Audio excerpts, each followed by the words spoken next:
E aí, pessoal, boa noite. Estou retomando aqui minhas videoaulas aí do meu canal aí no YouTube, certo?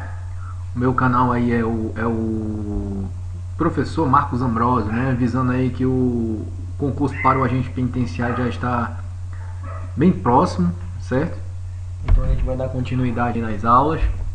E aí, assim, para a gente dar continuidade aí nas aulas, a gente vai pegar essa parte aqui que fala sobre as funções, certo? Então, assim, nas aulas anteriores, nós visualizamos que o Excel ele é baseado em fórmulas e em funções, né? Então, quando eu coloco aqui, ó, por exemplo, eu tenho aqui a primeira função que nós vamos ver que é a função mais básica, né, do Excel. Então, quando eu coloco essa sinalização aqui de igual, a gente já sabe que o Excel entende que é um cálculo que ele vai fazer, certo? Então, assim, qual é a diferença de função para fórmula, né? Então, na função, a gente tem um nome após o sinal de igual. Na fórmula, a gente tem um sinal, a gente não tem nada, só o sinal de igual e começa com os símbolos aritméticos, certo? Então hoje nós vamos dar início aí com a função soma, certo? Que tem a função, como está mostrando aqui no nosso slide, tem a função de somar os valores apresentados, né? Então a gente precisa se atentar aqui com duas coisas aqui, dois toques para o concurso. É o sinal de dois pontos e o sinal de ponto e vírgula, certo? Quando é que eu utilizo dois pontos? Por exemplo, é como está aqui descrito no slide, representa um intervalo nas células. Então eu tenho um exemplozinho aqui de planilha, certo? Em que eu tenho essa planilha que nós vamos utilizar, que nós já estamos utilizando aí nas aulas anteriores. Então, por exemplo, eu tenho aqui, ó, essa tabela e eu quero fazer a soma de A1 até A4, por exemplo.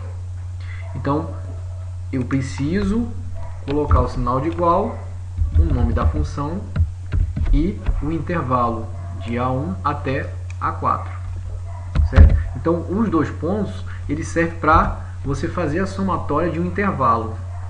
Isso na função soma. Já na função soma com ponto e vírgula, em que eu coloco o nome soma e coloco apenas a primeira e a última célula do intervalo, o que vai acontecer? Ele automaticamente vai somar somente a célula A1 e somente a célula A4. Então vamos se atentar a isso aí no concurso, porque isso aí pode cair em forma de pegadinha, certo? Tá aí, ó. Então ele soma só 4 mais 1, que é igual a 5, ok? E aí, assim, a gente sabe que uma das principais dificuldades do pessoal que lida com Excel em concurso é essa questão de intervalo.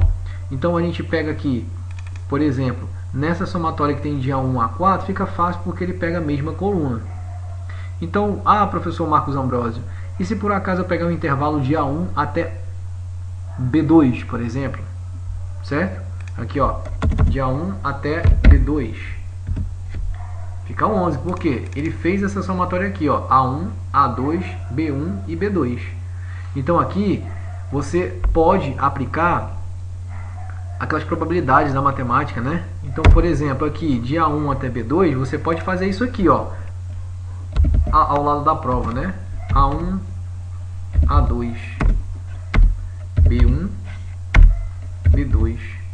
Olha aí, ó.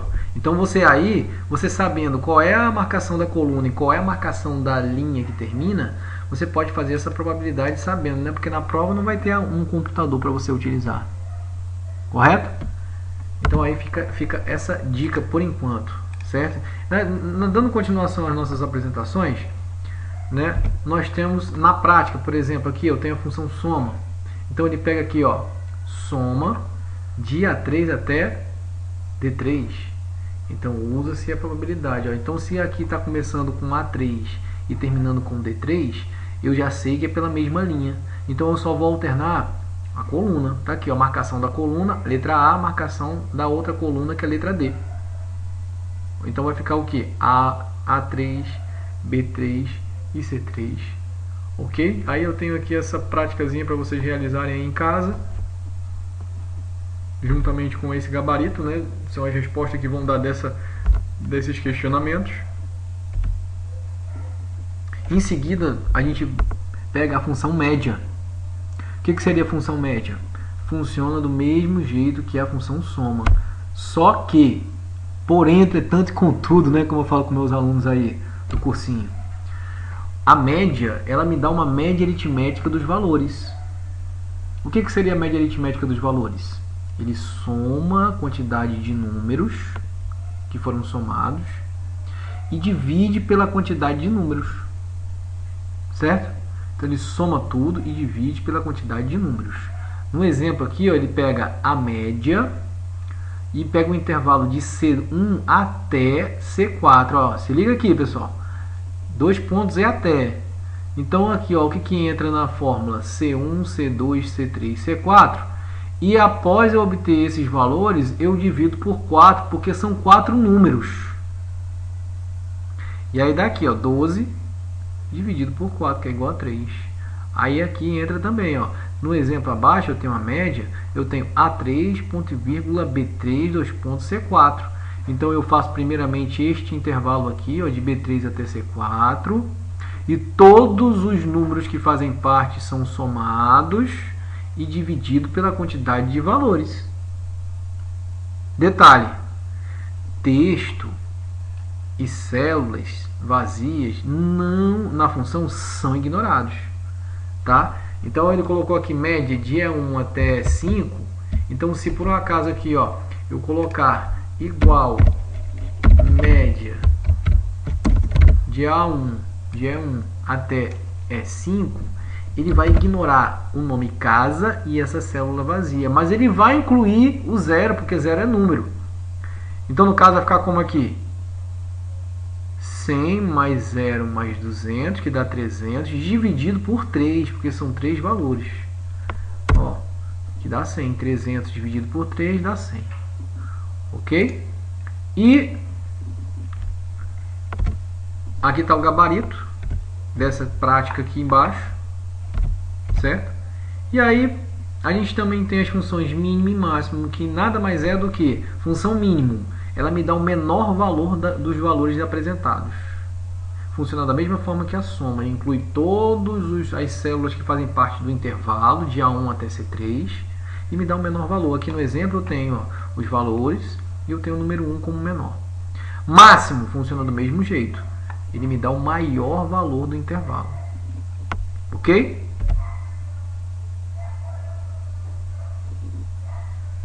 Bem, aí, dando continuação, eu tenho a função menor, né? E a função maior. Bom, a função menor, ela funciona da mesma forma que a função mínimo. Só que eu preciso declarar uma matriz aqui. Então, por exemplo, eu quero saber o menor valor do intervalo entre A1 e D4. Mas eu quero saber o segundo menor valor. E eu tenho aqui, ó, menor de A1 até D4, ponto e vírgula 2, né? Indo para a planilha, olha como ficaria. Vou pegar o intervalo aqui, ó, igual menor de C1 até C4. Só que eu quero o primeiro maior valor. Tá aqui, ó. Dou um enter. Olha lá, o primeiro menor, no caso, desculpe. O primeiro menor valor é 2. Professor, mas e se por um acaso eu quiser o segundo menor valor, sendo que tem 2? Ele vai pegar o segundo menor valor, que é o outro 2. Ok? Mas, professor, e se por um acaso eu colocar 5 valores, sendo que só tem 4 selecionados? Então vai vir para a questão de erro que nós vamos ver numa próxima aula aí. Ok? Então, recapitulando, a função menor, ela utiliza uma matriz. Eu preciso saber qual é o menor valor que a pessoa quer. Se é o segundo, se é o primeiro, se é o terceiro, certo? E a função maior funciona do mesmo jeito. Só que eu quero saber qual é o primeiro maior valor, ou o segundo maior valor, ou o terceiro, dependendo da matriz. Ok? E a gente fica aí com essa videoaula aí. Espero que eu tenha solucionado algumas dúvidas de vocês, certo? Mais pra frente nós vamos entrar aí com algumas questões aí da AOCP, que é a banca do agente penitenciário aqui do estado do Ceará. Muito obrigado, né? A gente fica aí com essa frase aí. Não espere o incentivo dos outros. O primeiro a acreditar no seu sonho tem que ser você. Valeu aí, uma boa noite para todos aí e muito obrigado pela atenção.